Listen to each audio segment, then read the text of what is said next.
Je vais vous parler de quelque chose qui est en rapport avec ces élections américaines. Vous l'aurez remarqué, après-demain, les Américains vont voter, on ne sait pas très bien si Donald Trump ou Kamala Harris va se faire élire. Alors, c'est pas tout à fait le sujet. Là, ce dont je vais vous parler, c'est surtout d'un rapport aux médias. Car on a de cesse de parler, de discuter du fait que cette campagne américaine est extrêmement violente, brutale et vulgaire, mensongère. Un peu comme si tout ça était neuf et nouveau. Eh bien moi je vais vous parler d'un film. L'homme qui tua Liberty Valance de John Ford. Cet homme, incarné par James Stewart, revient dans un village de l'Amérique profonde pour assister à un enterrement. On ne le sait pas encore, mais cet enterrement, c'est celui de cet homme, incarné par John Wayne. Et en fait, l'arrivée de ce sénateur américain attire les journalistes de la ville qui ne comprennent pas pourquoi est-ce qu'il vient voir et trouver pourquoi il vient voir cet enterrement. Et donc c'est alors que James Stewart commence à raconter toute son histoire, comment il est arrivé dans cette ville tenue par un gangster nommé Liberty Valance, donc, et que fort de sa naïveté, on va dire, de la loi, c'est un avocat, en laquelle il croit, il veut faire régner la justice. Et dans cette ville, il y a aussi John Wayne, qui est un éleveur, donc, de bétail, qui est aussi fort que Liberty Valance, mais qui n'est pas le shérif, et qui ne veut pas trop se mêler de ces histoires. Alors, je vais vous divulgacher le film. Chemin faisant, James Stewart abat Liberty Valance, puis charme la fiancée de John Wayne et s'en va conquérir politiquement l'Amérique. Seulement, il y a un hic. En réalité, James Stewart n'a pas tué Liberty Valance. En réalité, Liberty Valance, et on l'apprend au cours du film, a été froidement assassiné par John Wayne. Et déjà, c'est là toute l'intelligence de Ford. Au sein de ce film, Liberty Valance, c'est un salaud, c'est un méchant, c'est une ordure, c'est un tueur, un voleur, peut-être un violeur, on ne sait pas. Enfin bon, il est incarné par Lee Marvin, très très bon Lee Marvin. Mais la manière dont il est mis à mort par John Wayne, qui se trouve dans l'ombre, pas face à lui, place John Wayne au même niveau que Liberty Valance, premièrement. Et d'ailleurs, John Ford montre en fait que par le biais du montage, un film ne montre jamais tout à fait la vérité. C'est la manière dont on monte la vérité et la réalité qui compte. Alors pourquoi je parle de ça? Parce que tout au long du film, en fait, il y a une idée qui travaille. Ce film, c'est l'idée de l'arrivée de la modernité, de la civilisation incarnée par James Stewart, qui vient conquérir l'Ouest. John Wayne, cette figure héroïque traditionnelle de cette Amérique conquérant l'Ouest, est peu à peu délaissé, placé au second plan et oublié par tout le monde. Et en fait, une des violences que met en scène ce film, c'est cette mise en place de la civilisation qui allait conquérir le monde au détriment d'une ancienne civilisation, d'une ancienne culture incarnée par John Wayne, mais aussi par Lee Marvin, qui sont le bien et le mal, mais qui sont unis, qui appartiennent au même monde. Et en fait, lorsque John Wayne met à mort d'une manière sauvage Lee Marvin, empêchant James Stewart de mourir et amenant la civilisation, il signe aussi l'arrêt de mort de son propre monde. Et en fait, le film met ça en scène, met cette profonde injustice et cette violence-là. Et ce qui est intéressant, il y a un personnage de journaliste dans ce film. Alors, je ne me souviens plus exactement de son nom ni du personnage, mais en fait, cette idée de la presse, du journal, de l'information, comment on véhicule l'information est très importante. Et en fait, tout au long du film, on voit que le personnage de James Stewart s'attache à dire la vérité, à parler de la vérité, et que la vérité est un préalable à l'établissement de l'état de droit et à la justice.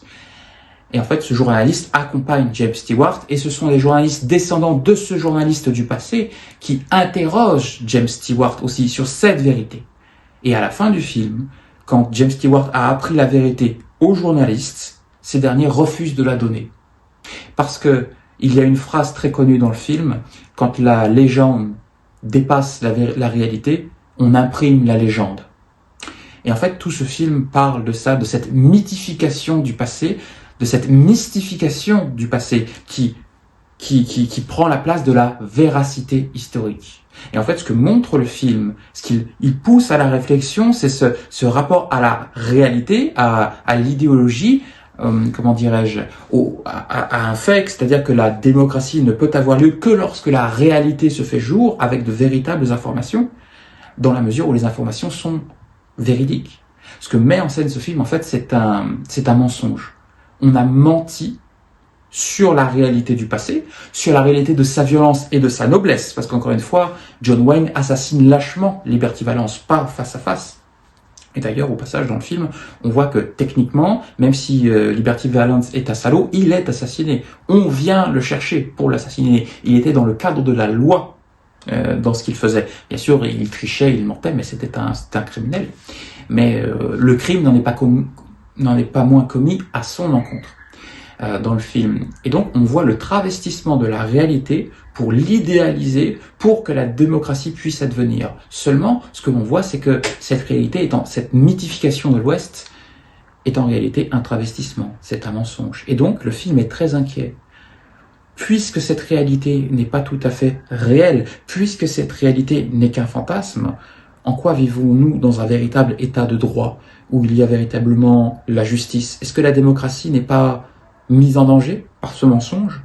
Tout ça est un véritable processus qui frappe le spectateur. Et en fait, John Ford montre dans ce film la fantasmagorie à la réalité. Il préfère, pas l'idéologisation, mais disons l'imaginaire au fait réel, la puissance de l'imaginaire à la puissance de la réalité. Il préfère le rêve à la réalité. Et ce faisant, il préfère rêver la démocratie, rêver la liberté, au détriment de figures héroïques comme celle de John Wayne, plutôt que d'assumer la réalité et de vivre véritablement libre. Il y a toute cette question qui traverse le film. Il y a bien sûr la question de la violence. Le film est très violent, même pour l'époque. Alors, ça n'est pas le degré de violence qu'il allait y avoir dans les années 60 ou 70, bien sûr, mais le sang coule. Les armes à feu n'ont jamais été aussi brutales dans leur coup de feu. Le sang coule, on tabasse, on fouette. Et encore une fois, la mise à mort est très rapide. Quand Liberty Valance se fait abattre, c'est un coup de feu, il s'effondre d'une manière extrêmement brutale. John Ford, il n'y a pas de musique quand il y a des hommes qui se font abattre ou qui se font fouetter. John Ford tient à montrer la réalité de cette violence au travers de la sonorité et par l'absence de musique. Et quelque part, cette absence de musique à ces moments-là signifie aussi l'absence d'héroïsation de cette violence et l'appel à réfléchir cette violence. Une violence qui est inhérente en fait à la conquête de l'Ouest, mais aussi à l'Amérique. Une violence qui se retrouve aussi dans l'attitude de James Stewart qui vient pour ainsi dire coloniser cet Ouest sauvage et métamorphoser le paysage et une certaine poésie en son sein.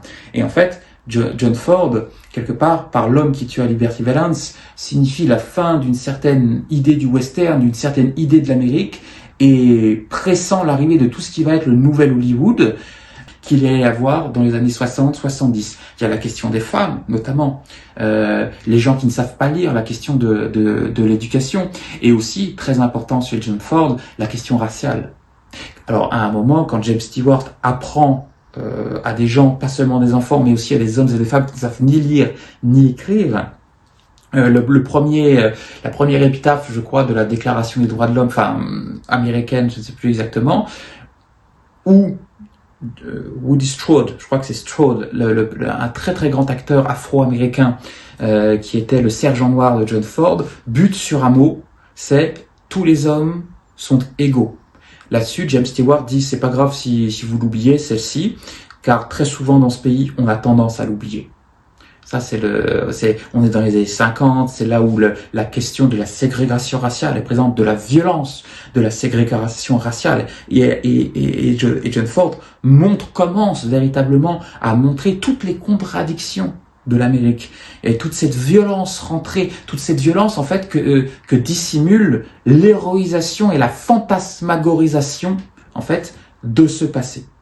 Et c'est en ça que je vous invite véritablement à voir l'homme qui tua Liberty Valance et à réfléchir toute cette violence que l'on voit dans les médias par rapport à l'élection américaine, mais pas que, mais particulièrement là, et de se dire que ça n'est pas nouveau tout ce qui se passe. Ce sont deux mondes qui s'affrontent, mais qui se sont affrontés par le passé, qui ont déjà existé. Et ce que l'on assiste en fait, c'est une résurgence d'une certaine Amérique, je pense, que l'on avait oubliée, mais qui était toujours là, tapis dans l'ombre, que d'autres réalisateurs ont mis en scène récemment. Quand vous prenez les frères Cohen avec No Country for Old Men, ils mettaient en scène ce film qui se passait dans l'Amérique réganienne des années 80, mais dans l'Amérique profonde, bien sûr, des années 80, où il y avait une sombre histoire de chasse à l'homme avec un tueur mexicain aux prises avec un ancien du Vietnam. Il montre en fait cette violence qui est là, présente, tapis dans l'ombre. Il le fait alors que Barack Obama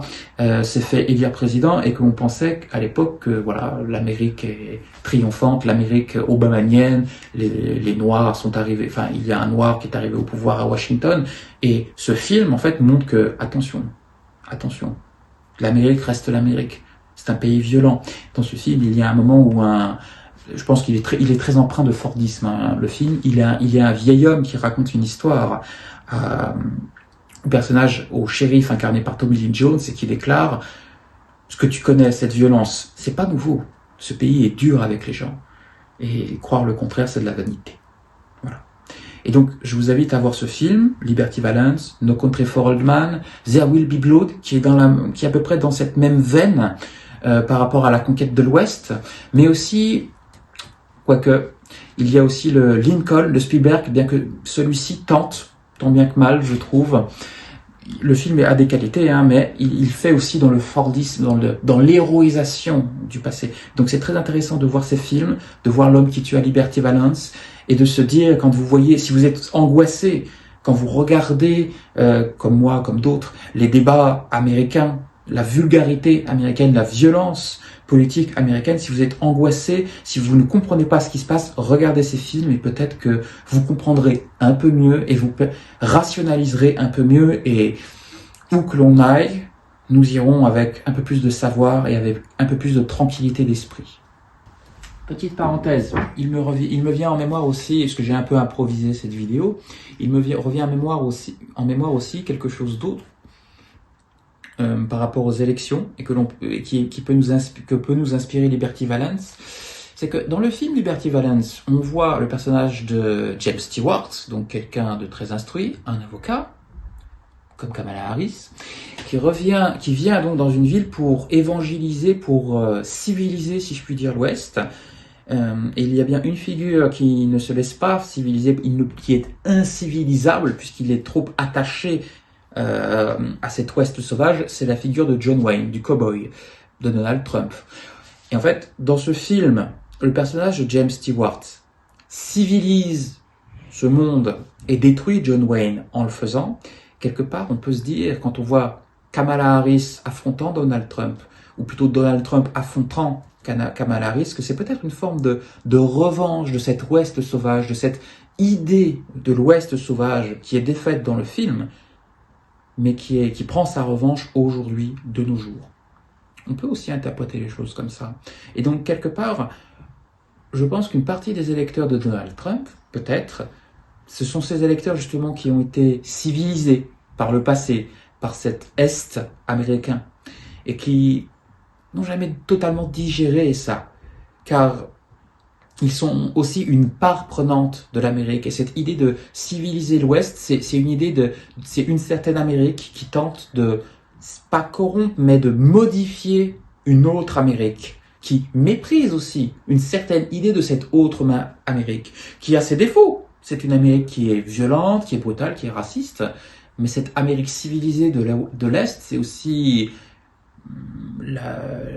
l'Amérique boursière, c'est aussi l'Amérique de la finance, c'est aussi l'Amérique conquérante. Elle aussi a ses défauts, elle aussi a ses violences, elle a ses avantages, mais l'une et l'autre en réalité ne sont pas ou supérieures ou inférieures, ce sont deux Amériques différentes qui essaient de se dominer l'une l'autre. Et donc, c'est un affrontement séculaire, ancestral de l'Amérique, il est donc logique qu'il ait lieu.